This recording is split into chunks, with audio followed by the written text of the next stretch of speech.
Welcome to the Echo Chamber. I'm your host, Dr. Mack. In today's news, a poll shows Obama's, praise be unto him, approval rating is down 3 points. This poll also clearly displays that racism in America is up 3 points. And if that's not enough to convince you of a white supremacist conspiracy, hear this. Yet another barbaric act of racism occurred recently when a group of white police officers did a literal drive-by in a black neighborhood.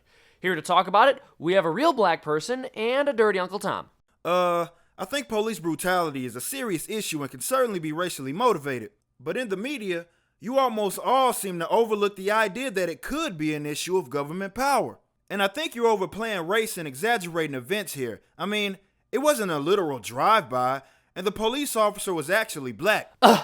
Yeah, but he was still acting in the name of white supremacy. Yeah, but the guy he shot was white. Look, you're gonna have all these racist white people trying to justify white cops doing a drive-by on black people by saying things like, oh, it wasn't a drive-by, and oh, the cop was black, and the dude he shot was white.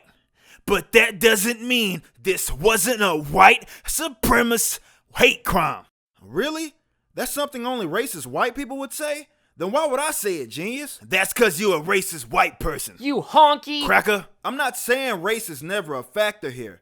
I'm saying the media overplays race in order to increase division and to take focus off of government power, because your news outlets are all bought and sold by various corporations which influence legislation and sustain themselves off of the very government power that leads to millions of petty laws that require the use of police force to uphold in the first place. So really, you're just as much a part of the problem as anyone, and scapegoating white people isn't gonna absolve you. Why do you hate black people? The guy he shot was white.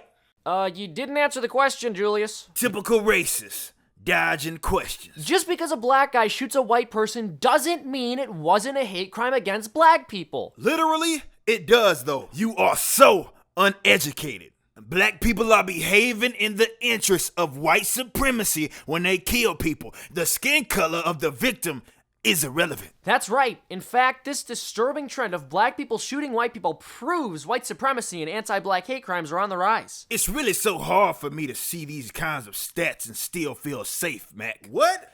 No, if those stats are true, it proves the opposite. No, because society is driven by racism due to slavery. That was 150 years ago. 150 years ago is only a few generations. That kind of horrific systemic hatred doesn't disappear overnight, which is why you need to vote Democrat. But the Democratic Party pushed for slavery, lynching, Jim Crow, and some of them even filibustered the Civil Rights Act. What happened to all that institutional racism in the Democratic Party? It disappeared overnight. What are we on trial here? That was like 150 years ago. That doesn't even make sense. Look, it's as simple as this. The power structures are white. Therefore, if you side with the power structures like a dirty Uncle Tom, that makes you a white person. I'm against the power structures, so I'm the blackest person here. Cracker. Ow! Hate crime! Hey, you bunch of deplorables, it's Dr. Mack. I have a PhD in lesbian poetry, and I'm here to debunk your right-wing hate facts. If you want to contribute to my show, please donate on Patreon. Otherwise, I'll have to move to PBS, and then you'll be paying for my show whether you like it or not.